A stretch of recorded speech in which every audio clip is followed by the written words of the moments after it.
से कल हमने टॉपिक अपना छोड़ा था यहाँ पर कि जब चॉइस की बात आती है तो यूजर इस चीज़ का वेट नहीं करना पसंद करता कि हम आउटपुट स्क्रीन के ऊपर वन लिख कर एंटर प्रेस करें या टू लिख कर एंटर प्रेस करें। तो वो जस्ट ये चाहता है कि जब वन प्रेस करे तो उसकी इनपुट चली जाए। जैसे मैं दो नंबर यहाँ पर लेता हूँ, 12 और 10। अब यहाँ पर चॉइस के लिए ऐसा नहीं होना चाहिए कि मैं वन लिखूँ और लिखने के बाद एंटर की प्रेस करूँ। तो उसके लिए बेटर यूजर यही पसंद करता है कि मैं जस्ट लिखूँ वन और वो गेट हो जाए। ठीक है। जब वन लिखा तो वन का मतलब था एडिशन। तो 12 और 10 को उसने जब ऐड किया तो 22 उसने डिस्प्ले करवा दिया। बट अभी यहाँ पर मुझे नजर नहीं आया कि मैंने एंटर क्या किया। उसके लिए हम एक फंक्शन यूज करते हैं get C H E. E for echo. ठीक है, मैं यहाँ पर लिख देता हूँ E for echo. Echo basically कहा जाता है जब आप कोई आउटपुट प्रोड्यूस करते हैं, एक बैच नाम से कोई लैंग्वेज है उसके अंदर आउटपुट कमांड इको की इस्तेमाल होती है। ठीक है। तो यहाँ पर जब मैंने ई लिखा, अब मैं जब इसको रन करूंगा तो कोई भी नंबर दो देने के बाद जब यहाँ पर मैं वन लिखूंगा तो वो देखें वन भी साथ डिस्प्ले हो। ठीक है। तो ये इस तरीके से काम होता है। अभी सवेरा बजे उसको शब्बे को मैसेज करें कि अभी तक क्यों नहीं आई।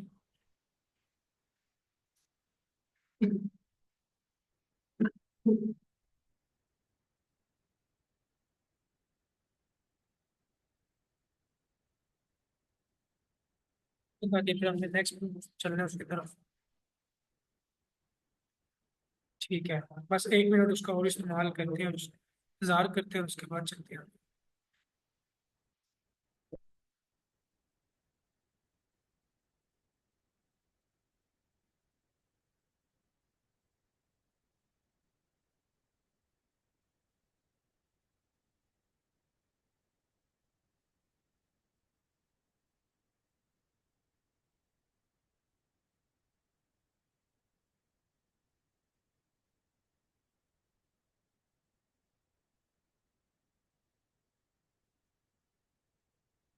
बस फिर हम ऐसा करते हैं, move करते हैं। टास्क ये था, ये यूजर से हमने लेना है पासवर्ड, और उस पासवर्ड को हमने फिर डिस्प्ले कराना है। जैसे यूजर वन एंटर करेगा तो वन डिस्प्ले नहीं होना चाहिए, स्टार आना चाहिए। ठीक है। तो उसके लिए अभी हम एक बेसिक अप्रोच का इस्तेमाल करेंगे। मैं क्लास 5 यहाँ पर लिख लेता हूँ। include iostream while using space std। Sir ये पासवर्ड वाला क्वेश्चन क्या है? बच्चे ये शेयर करना था ना आपने मेरे साथ। अगर अभी आप शेयर कर दें मैं उसी को आगे कंटिन्यू कर देता हूँ। जल्दी से शेयर कर दें व्हाट्सएप पे।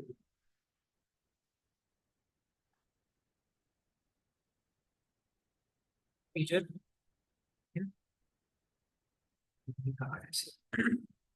अब लेट सपोज हम पासवर्ड जो है ना यूजर का 1 2 3 और 4 है, लेट सपोज। ठीक है। हम सपोज कर लेते हैं कि यूजर ने जो पासवर्ड देना है वो 1 2 3 4 है। तो इसका मतलब ये करेक्टर वन है, ये करेक्टर टू है, ये करेक्टर थ्री है और ये करेक्टर 4। तो मैं यहाँ पर बनाता हूँ CHAR C1 C2 C3 and C4। बच्चे किधर गए? बच्चे चले गए। मैं जरा एक ऑनलाइन क्लास ले।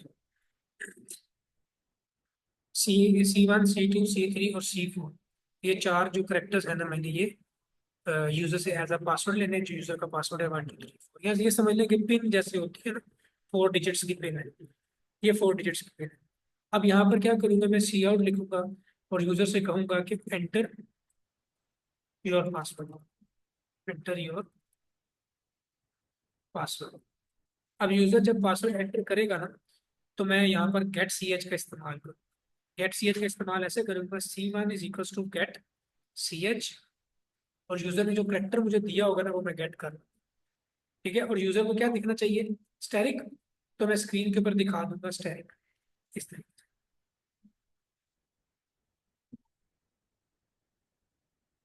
से। स्टैरिक आ जाए। इसकी छोटी सी ट्राई ले लेते हैं। क्लास 5 के नाम से इसको सेव करते हैं और इसको रन करते हैं। ये क्या कह रहा है, गेट सी एच के लिए आपको कॉन्यो लगाना पड़ेगा।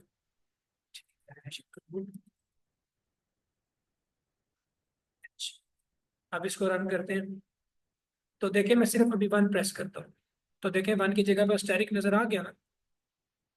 लास्ट में पासवर्ड भी डिस्प्ले करवा दें। तो यही काम हमने करना है सेकंड टाइम भी, थर्ड टाइम भी और फोर्थ टाइम। सवेरा जब आप शेयर कर दें तो मुझे बताइएगा, मैं फिर आप वाला कोड डिस्कस कर। यही काम मैंने करना है करेक्टर 2 के लिए भी, और यही वाला काम करना है मैंने करेक्टर 3 के लिए भी, और यही वाला काम मैंने करना है करेक्टर 4 के लिए, क्योंकि 4 डिजिट हमारे पास पिन थी। और लास्ट पे हमने कह देना है सी आउट, और यहाँ पर हमने स्लैश और न्यू लाइन देनी है और लिखना है योर पासवर्ड वॉस, और यहाँ पर हमने कहना है C1, C2, C3 and C4। Check करने के क्या होगा। File and run 1 2 3 4, your password was 1 2 3। ठीक है, जस्ट एक सिंपल सा मैंने आपको तरीका बताया। ठीक है, 2 मिनट वेट कर लेंगे। तो अब इसमें क्या हो रहा है कि यूजर से आप जो पासवर्ड ले रहे हैं वो यूजर की स्क्रीन पे नजर नहीं आ रहा। ठीक है, जैसे आप पासवर्ड एंटर करते हैं ना एटीएम मशीन पे या इस ऐसी ऐसी जगहों पे, तो वो पासवर्ड आपके साथ बैठा कोई भी बंदा जो है वो नहीं देख रहा होता। देखिए 1247 मैंने एंटर किया, तो पासवर्ड की जगह पर स्क्रीन पे स्टैटिक आ रहा है।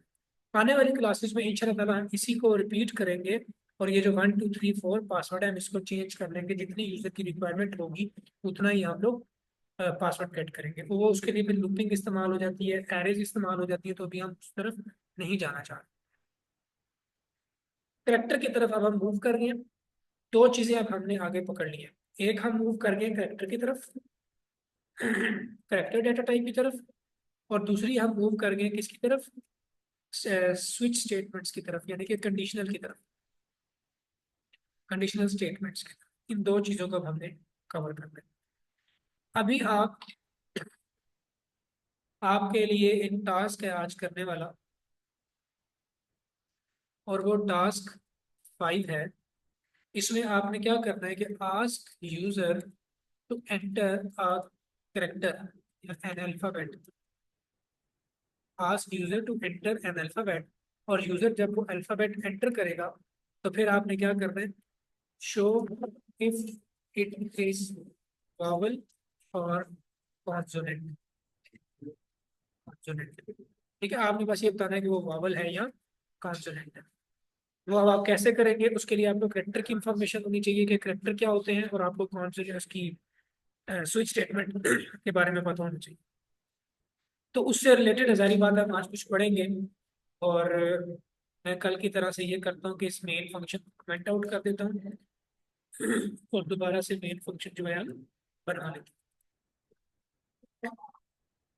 अब लेट सपोज हम ये कल वाले फंक्शन को ही, प्रोग्राम को ही आगे लेकर चलते हैं कि यूजर से हमने पूछना है, कैलकुलेटर सा बनाना है हमने। ठीक है, यूजर से 2 नंबर्स लेने हैं, और फिर यूजर से कहना है कि अगर वो प्लस लिखेगा तो प्लस होगा, 2 3 4 जो हमने किया था। अब इसको थोड़ा सा चेंज करते हैं। अब इसको ले आते हैं क्लास 5 में, यहाँ पर ऐसे इसको इसी तरीके से यहाँ पर रन करते हैं, 2 नंबर एंटर करते हैं और यहाँ पर चॉइस देते हैं तो ठीक हो। अभी हम इसको थोड़ा सा चेंज करते हैं। चेंज इस तरह से करते हैं कि हम यहाँ पर ना यूजर के लिए लिखते हैं कि प्लस लिखो एडिशन के लिए, माइनस लिखो डिवीजन के डिफरेंस के लिए, प्रोडक्ट के लिए एक्स लिखें, और डिवीजन के लिए डिवाइड करके। और यहाँ पर हम कर देते हैं choose plus comma minus comma multiply या फिर डिवाइड, इस तरीके से। ठीक है, अब यूजर जो भी ये की प्रेस करेगा तो ये करेक्टर आ जाएगा चॉइस के अंदर, और यहाँ पर हम चॉइस में लिख देंगे प्लस। बेसिकली आपको ये सिंगल कोटेशन मार्क भी समझाना था कल क्लास के एंड में। ठीक है, सवेरा में देख लेता हूँ। तो क्लास के एंड पे आपको ये सिंगल कोटेशन मार्क भी मैंने समझाना था। तो देखें, जो करेक्टर की वैल्यू होती है ना, आपको ये पता होना चाहिए कि जब आप किसी इंटीजर की बात करें तो ये सिंपल इस तरीके से लिखा जाता है। इसके ऊपर ना सिंगल मार्क आता है ना डबल मार्क, ठीक है, ये सिंगल ओपन लिखा जाता है। लेकिन जब बात आती है करेक्टर की, तो करेक्टर जो है आपके पास इस तरीके से सिंगल कोटेशन मार्क के अंदर लिखे जाते हैं, ये ओपन नहीं लिखे जाते। और जब बात आती है स्ट्रिंग्स की, स्ट्रिंग्स मीन्स यानी कि ये जो आप नीचे टेक्स्ट इस्तेमाल करते हैं, कैलकुलेटर जो लिखा हुआ है ना सारा का सारा, तो ये जो भी वैल्यूज होती है ये आपके पास आती है डबल कोटेशन मार्क। ये अपने पास नोट कीजिएगा किसी भी जगह पर, कि जब कोई नंबर्स होते हैं, कोई फ्लोट होता है, डबल लॉन्ग कुछ भी होता है, तो आप सिंपल वैल्यूज का इस्तेमाल करते हैं, कोई सिंगल कोटेशन मार्क नहीं, कोई डबल कोटेशन मार्क नहीं। जब बात आती है करेक्टर्स की, तो करेक्टर्स को लिखा जाता है सिर्फ सिंगल कोटेशन मार्क के अंदर। और जब बात आती है टेक्स्ट की, यानी कि स्ट्रिंग्स की, तो स्ट्रिंग्स को डबल कोटेशन मार्क में लिखा जाता है, जैसे this is our fifth class, ठीक है। तो इस तरीके से आप इसको मेंशन करते होते हैं। तो फिर अब हम चलते हैं आगे करेक्टर की तरफ।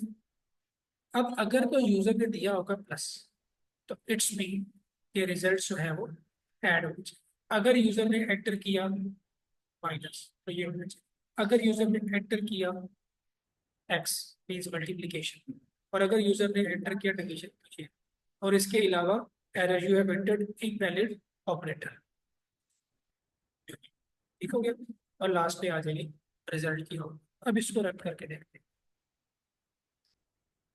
पहला नंबर दिया 12, दूसरा नंबर दिया 15।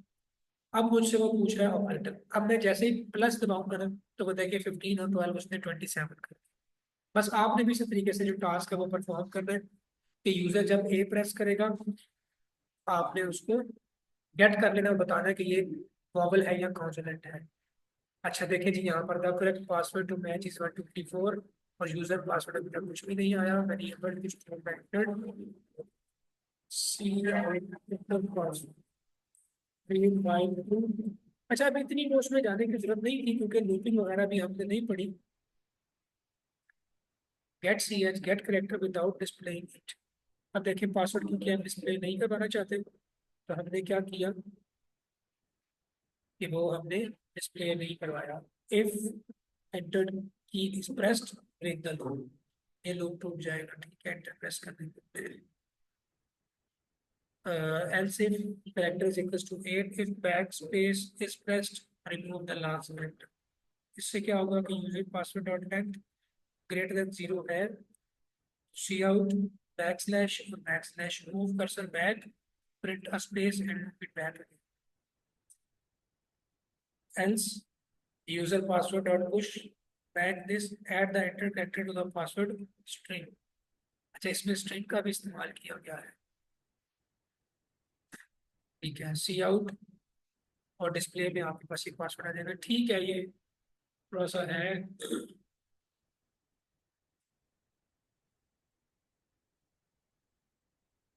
बिना वैल्यूज के एग्जीक्यूट नहीं कर रहा था मतलब।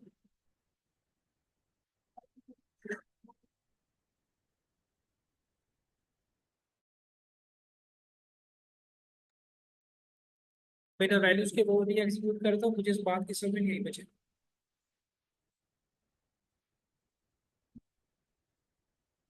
चले, हम जब लूपिंग की तरफ जाएंगे ना, तो फिर आपको मैं उस तरीके से बताऊंगा जो मैं आपको कह रहा हूँ।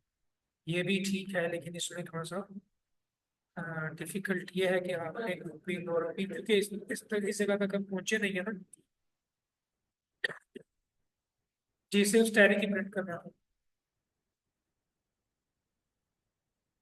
ठीक है। पर अभी के लिए आप सिंपल ये वाला कोड देखेंगे ना इंशाल्लाह, जो मैंने बताया, तो ये बिल्कुल बेसिक सा कोड है। 4 डिजिट अगर आपके पास प्रिंट हो ना, तो वो इस तरीके से। बहरहाल आपका तरीका भी ठीक है, उसमें कोई मसला परेशानी नहीं। तो ये आपको समझ आ गया कि गेट करेक्टर कैसे करते हैं, और उसको फिर साथ डिस्प्ले अगर कराना हो तो किस तरीके से डिस्प्ले करवाना है। अब मूव करते हैं नेक्स्ट स्विच स्टेटमेंट की तरफ।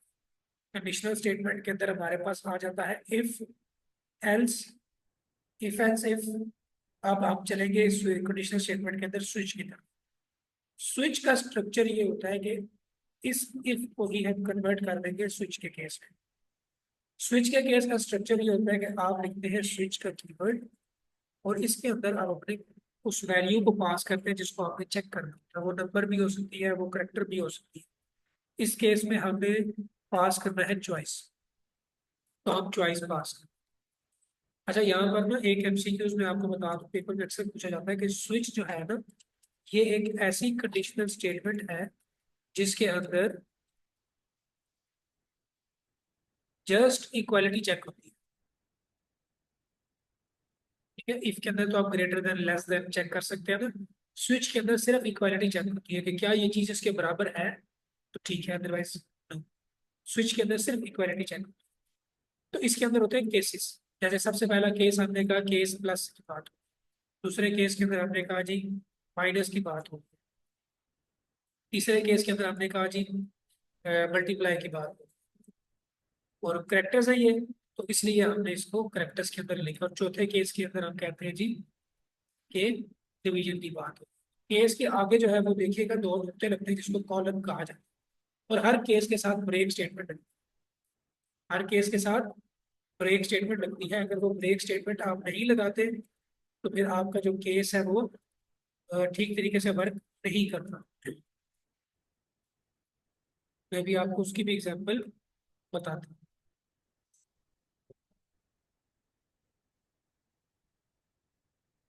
वो आज के आपके टास्क में चलता आपको हेल्प भी करेगा। अब देखिए, अगर यूजर ने दिया है ना प्लस, तो आप नीचे से उठा लें इसी लाइन को, प्लस वाले कोड को। जैसे ये था result is equal to number one plus, आप इसको यहाँ पर प्लेस इस तरीके से, result is equal to number one minus number two. और इसमें भी आप इसको इंडेंटेशन का ख्याल रखें। थर्ड केस में क्या होगा, result is equal to number one asterisk number two. और इस केस में क्या होगा, result is equal to number one divided by number two. तो ये ठीक उसी तरीके से काम करेगा जिस तरीके से आपके पास इफ एल्स इफ वर्क करता है।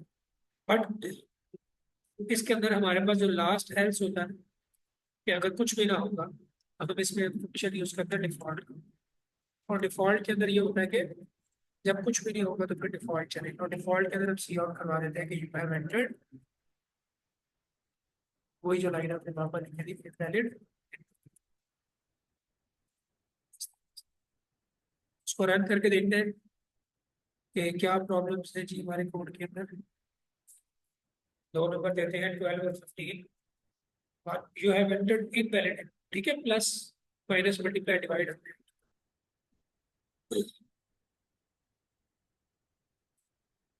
और 12 और 15 एंटर किया, फिर प्लस एंटर कर रहे देखिए 27 ऑपरेट हो गया। तो ये भी आपको उसी तरीके से काम करना है। अब देखिएगा और से इस चीज को कि केस हमें एक और फंक्शनैलिटी प्रोवाइड करता है, और वो फंक्शनैलिटी ये होती है कि हम दो चीजों को एक साथ कैसे कंपेयर कर सकते हैं। दो चीजों को एक साथ कैसे कंपेयर कर सकते हैं। जैसे आप ये कहें कि लेट्स सपोज यूजर ने अगर ए एंटर किया है और यूजर ने कैपिटल ए एंटर किया है, इसको इसी तरह रहने दें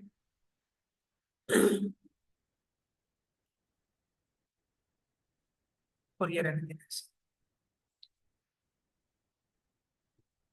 एक मिनट मुझे दीजिएगा।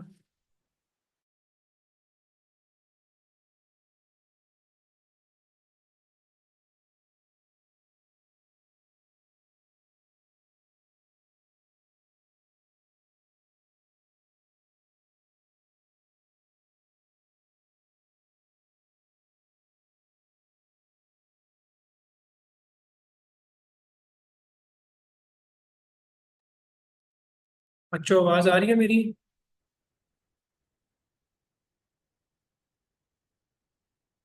मुझे मैसेज करके बता दें अगर आवाज आ रही है।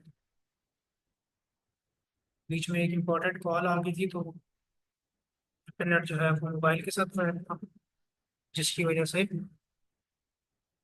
इंटरनेट डिस्कनेक्ट हो गया, इंटरनेट सर्विसेज कॉल की वजह से। मेरी आवाज ठीक आ रही है तो बस मुझे एक मैसेज कर दें, यस। ठीक है। अच्छा, अभी मैं आपको ये समझा रहा था कि अगर आपने एक से ज्यादा चीज अगर चेक करनी हो इक्वालिटी के ऊपर, तो अब देखिए, मैंने लेट सपोज एडिशन के लिए अगर किसी यूजर ने स्मॉल ए एंटर किया है या कैपिटल ए एंटर किया है, तो ए फॉर एडिशन है। ठीक है, जब आप अपने टास्क को परफॉर्म करेंगे ना, जो मैंने टास्क यहाँ पर बॉटम पे डिफाइन किया है, तो show if it is vowel और कॉन्सोनेंट। तो अल्फाबेट हो सकता है यूजर ने ए स्मॉल एंटर किया हो या ए कैपिटल एंटर किया हो, तो दोनों के केस में सेम ही आपने ऑपरेशन परफॉर्म करना है ना कि ये वॉवल है।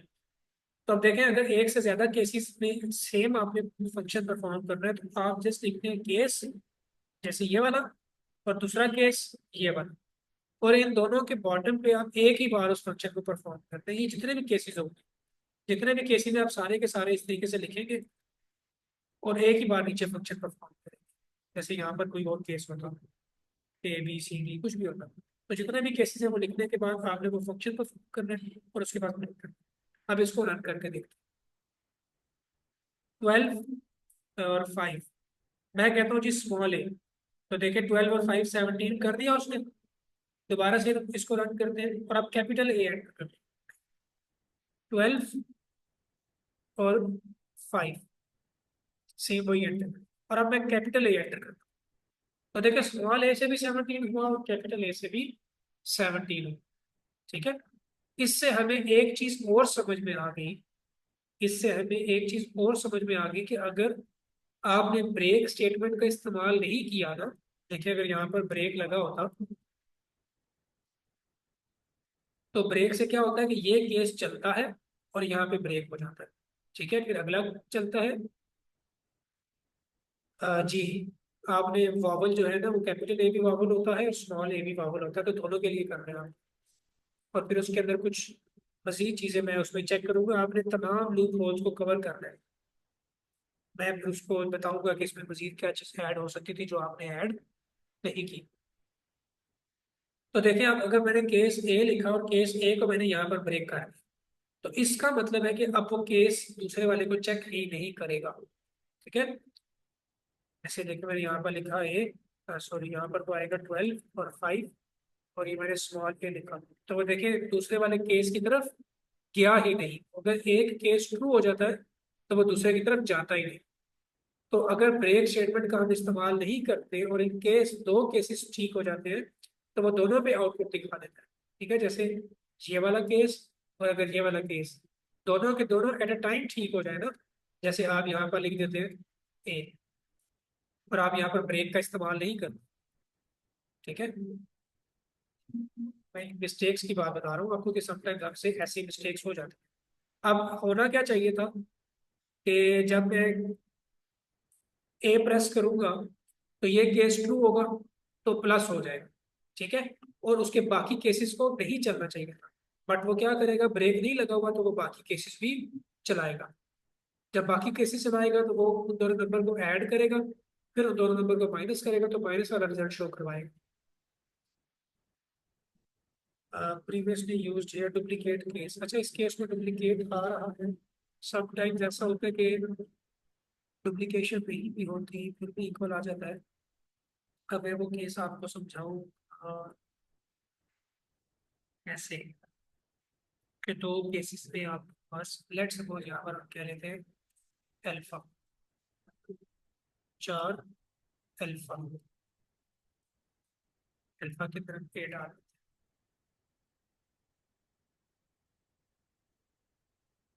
ये भी डुप्लीकेट केस है।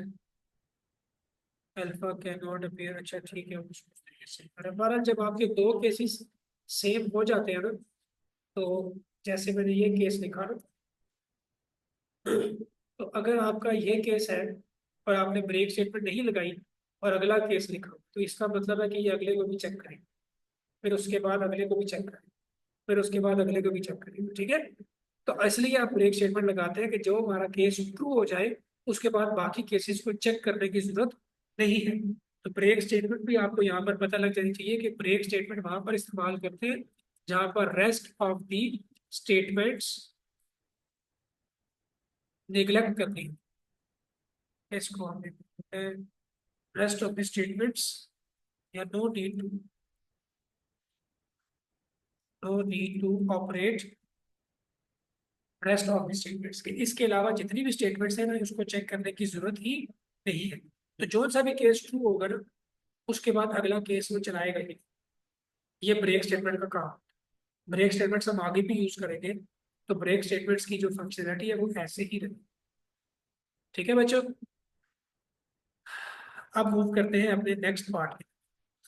नेक्स्ट पार्ट ये है कि हम स्विच स्टेटमेंट के अंदर कभी भी लेस देन, ग्रेटर देन, ये चीजें चेक नहीं कर सकते। ठीक है, जब हम ये चीजें चेक नहीं कर सकते तो ऐसे कामों के लिए हमें यूज करना पड़ता है इफ एल्स। ठीक है, जब हमें कोई चीज लेस देन चेक करनी हो, ग्रेटर देन चेक करनी हो, तो फिर हमें यूज करना पड़ता है इफ एल्स। तो हम एक और प्रोग्राम करते हैं जिसमें हम लेस देन और ग्रेटर देन को चेक करते हैं। अब वो कैसे चेक होगा? लेट सपोज मैंने कहा कि हमने मार्क्स नाम से एक वेरिएबल बना दिया। हमने यूजर से कहा कि एंटर योर मार्क्स। अब यूजर जो मार्क्स एंटर करेगा वो इस मार्क्स में अपने स्टोर कर दें। तो हम यहाँ पर सी इन और मार्क्स में वो स्टोर कर दें।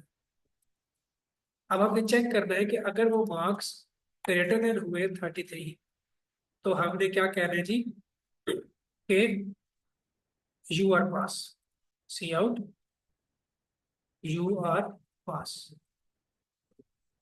You are pass. और अगर वो ऐसे ना हुए, एल्स, हमने सी आउट कर देना आर फेल, इस तरीके से।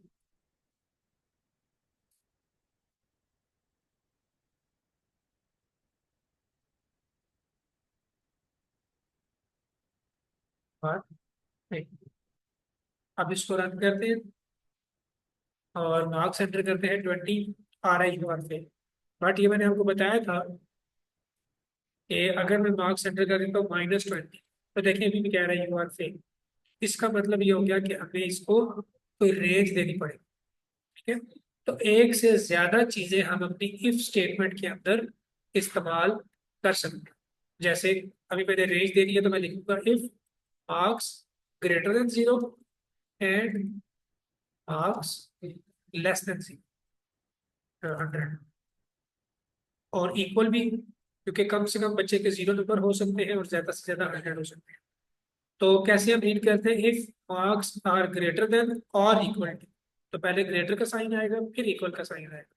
इसी तरीके से हम रीड करते हैं if marks are less than और इक्वल टू 100, तो पहले लेस का साइन आएगा और फिर इक्वल टू 100 का साइन आएगा।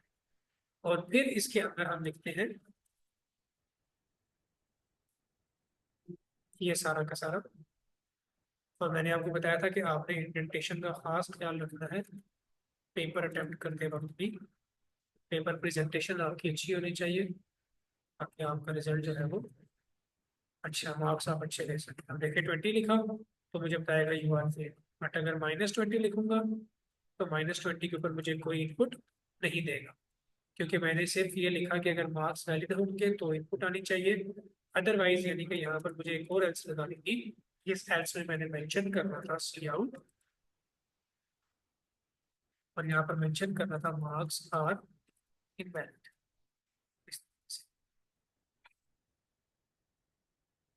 के साथ लिखते हैं मस्ट बी बिटवीन 0 to 100।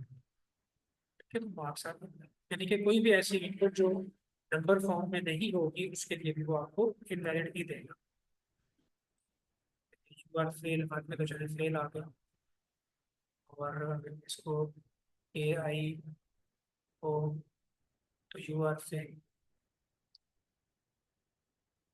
ए आई ओ में कह रहा है जी यू आर फेल। क्यों कह रहा है यू आर फेल? के आई ओ को क्या क्या रिसीव कर रहा है मार्क्स में आगे? If marks greater than equal to 100 and marks are less than equal to 100, इसके अंदर उसको जान देनी चाहिए था यू आर फेल। क्यों भाई यू आर फेल क्यों?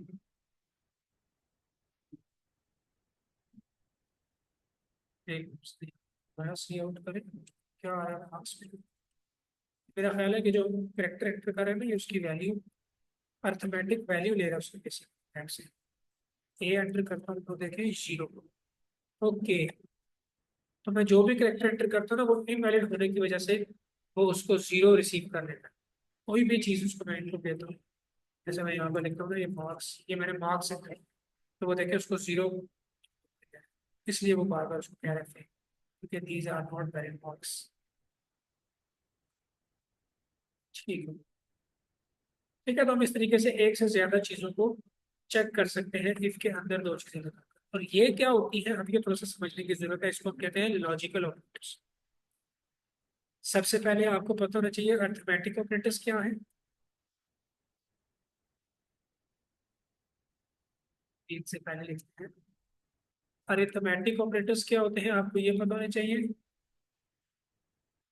अरिथमेटिक ऑपरेटर्स, अरिथमेटिक्स के बाद आपको पता होना चाहिए कि लॉजिकल ऑपरेटर्स क्या होते हैं और रिलेशनल ऑपरेटर्स क्या होते हैं।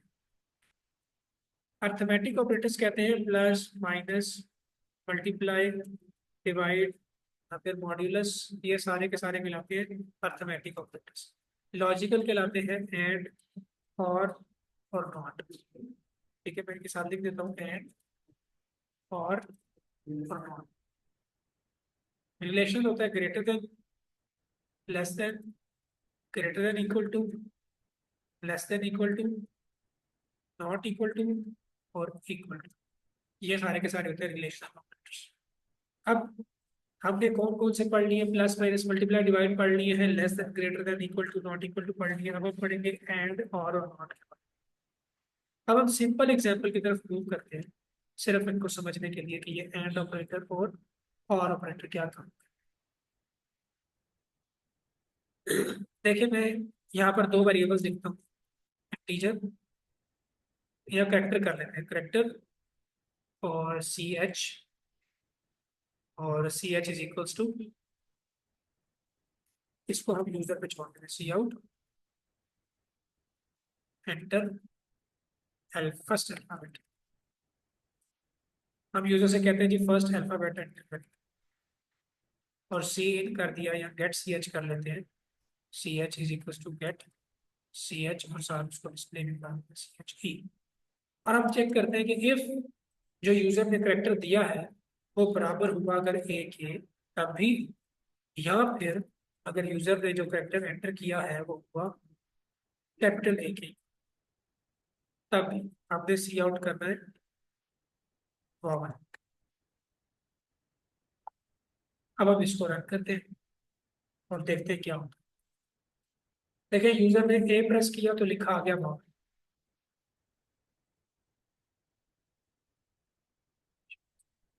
सर चॉइस वाले प्रोग्राम एडिशनल ऑपरेटर और से लगा सकते हैं। बच्चे ये मुझे आपका क्वेश्चन समझ नहीं आया, चॉइस वाले प्रोग्राम्स के कंडीशनल ऑपरेटर्स और स्ट्रिंग में से कोई भी लगा सकते हैं। नहीं, मुझे ये समझ नहीं आया, रिपीट करें अपने पॉइंट को।